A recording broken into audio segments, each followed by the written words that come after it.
उद्योगपव भगवद्यानपव चतुस्त्रिंशदधिकशततमोऽध्याय। विदुला का अपने पुत्र को युद्ध के लिए उत्साहित करना।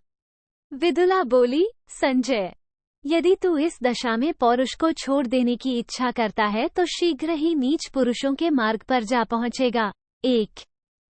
जो क्षत्रिय अपने जीवन के लोभ से यथाशक्ति पराक्रम प्रकट करके अपने तेज का परिचय नहीं देता है, उसे सब लोग चोर मानते हैं। 2। जैसे मरणासन पुरुष को कोई भी दवा लागू नहीं होती, उसी प्रकार ये युक्तियुक्त, गुणकारी और सार्थक वचन भी तेरे हृदय तक पहुंच नहीं पाते हैं। ये कितने दुख की बात है। 3। देख, सिंधुराज की प्रजा उससे संतुष्ट नहीं है, तथापि तेरी दुर्बलता के कारण किंकर्तव्य विमूढ़ हो उदासीन बैठी हुई है और सिंधुराज पर विपत्तियों के आने की बाट जो रही है। 4। दूसरे राजा भी तेरा पुरुषार्थ देखकर इधर उधर से विशेष चेष्टापूर्वक सहायक साधनों की वृद्धि करके सिंधुराज के शत्रु हो सकते हैं। 5। तू उन सबके साथ मैत्री करके यथासमय अपने शत्रु सिंधुराज पर विपत्ति आने की प्रतीक्षा करता हुआ पर्वतों की दुर्गम गुफा में विचरता रहे, क्योंकि यह सिंधुराज कोई अजर अमर तो है नहीं। 6। तेरा नाम तो संजय है, परंतु तुझमें इस नाम के अनुसार गुण मैं नहीं देख रही हूँ। बेटा, युद्ध में विजय प्राप्त करके अपना नाम सार्थक कर, व्यर्थ संजय नाम ना धारण कर। 7।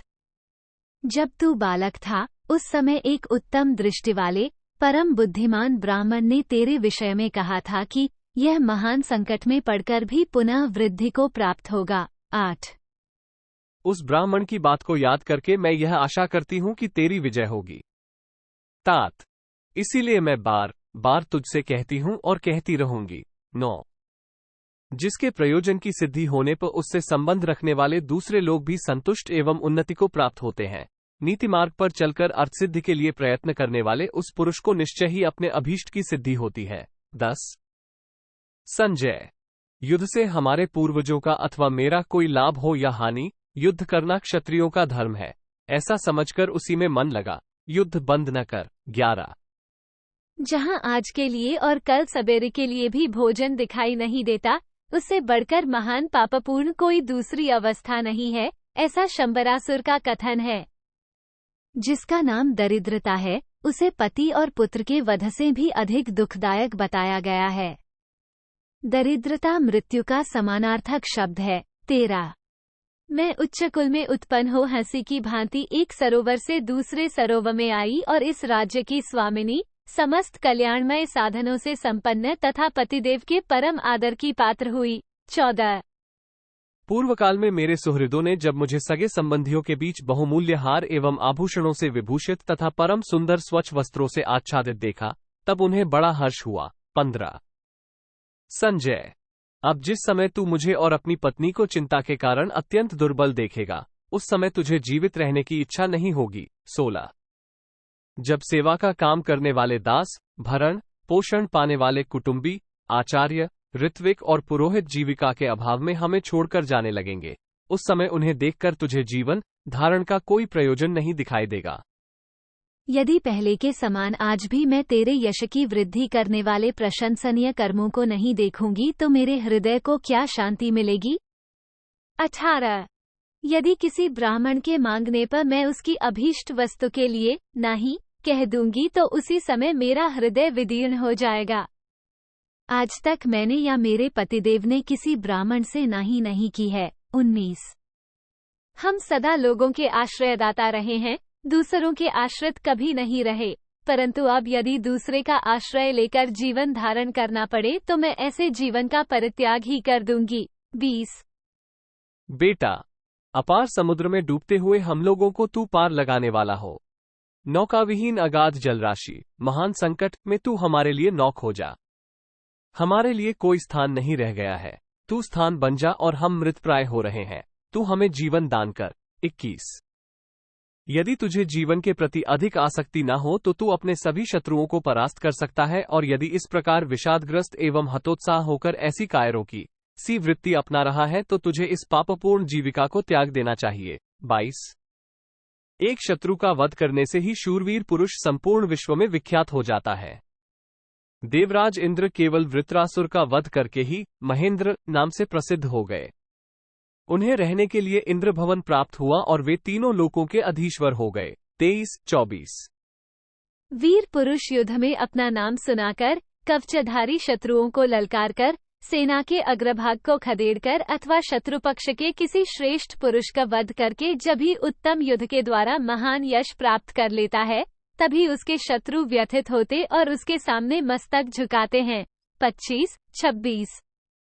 काय मनुष्य विवश हो युद्ध में अपने शरीर का त्याग करके युद्ध कुशल शूरवीर को संपूर्ण मनोरथों की पूर्ति करने वाली अपनी समृद्धियों के द्वारा तृप्त करते हैं। 27। जिसका भयानक रूप से पतन हुआ है, वह राज्य प्राप्त हो जाए या जीवन ही संकट में पड़ जाए, किसी भी दशा में अपने हाथ में आए हुए शत्रु को श्रेष्ठ पुरुष शेष नहीं रहने देते हैं। 28। युद्ध को स्वर्गद्वार के सदृश उत्तम गति अथवा अमृत के सदृश राज्य की प्राप्ति का एकमात्र मार्ग मानकर तू जलते हुए काठ की भांति शत्रुओं पर टूट पड़। 29। राजन, तू युद्ध में शत्रुओं को मार और अपने धर्म का पालन कर। शत्रुओं का भय बढ़ाने वाले तुझ वीर पुत्र को मैं अत्यंत दीन या कायर के रूप में ना देखूं। 30। मैं तुझे दीन से भी दीन के समान दयनीय अवस्था में पड़ा हुआ तथा शोकमग्न हुए अपने पक्ष के और गर्जन तर्जन करते हुए शत्रु पक्ष के लोगों से घिरा हुआ नहीं देखना चाहती। 31। तू सौवीर देश की कन्याओं, अपनी पत्नियों के साथ हर्ष का अनुभव कर। पहले की भांति अपने धन की अधिकता के लिए गर्व कर।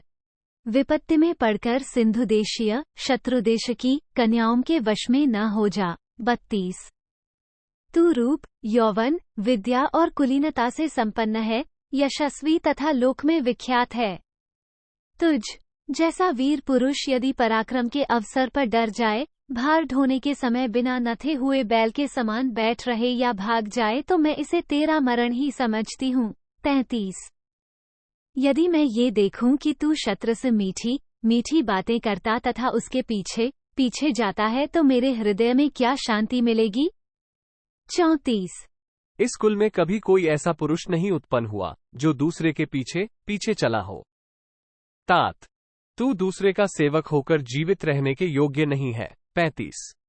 स्वयं विद्ता ने जिसकी सृष्टि की है, प्राचीन और अत्यंत प्राचीन पुरुषों ने जिसका वर्णन किया है, परवर्ती और अतिपरवर्ती सत्पुरुष जिसका वर्णन करेंगे तथा जो चिरतन एवं अविनाशी है, उस सनातन और उत्तम क्षत्रिय हृदय को मैं जानती हूँ। 36-37। इसमें जो कोई भी क्षत्रिय उत्पन्न हुआ है और क्षत्रिय धर्म को जानने वाला है, वो भय से अथवा आजीविका की ओर दृष्टि रखकर भी किसी के सामने नतमस्तक नहीं हो सकता। 38। सदा उद्यम करे, किसी के आगे सिर न झुकावे। उद्यम ही पुरुषार्थ है। असमय में नष्ट भले ही हो जाए, परंतु किसी के आगे नतमस्तक न हो। 39। संजय, महामनस्वी क्षत्रिय मदमत हाथी के समान सर्वत्र निर्भय विचरण करे और सदा ब्राह्मणों को तथा धर्म को ही नमस्कार करे। 40। क्षत्रिय ससहाय हो अथवा असहाय, वो अन्य वर्ण के लोगों को काबू में रखता और समस्त पापियों को दंड देता हुआ जीवन भर वैसा ही उद्यमशील बना रहे। 41। इति श्रीमहाभारते उद्योगपर्वणि भगवद्ध्यानपर्वणि विदुलापुत्रानुशासने चतुस्त्रिंशदधिकशतमोऽध्याय। 134। इस प्रकार श्रीमहाभारत उद्योग पर्व के अंतर्गत भगवद्ध्यान पर्व में विदुला का अपने पुत्र को उपदेश विषयक 134वां अध्याय पूरा हुआ। 134।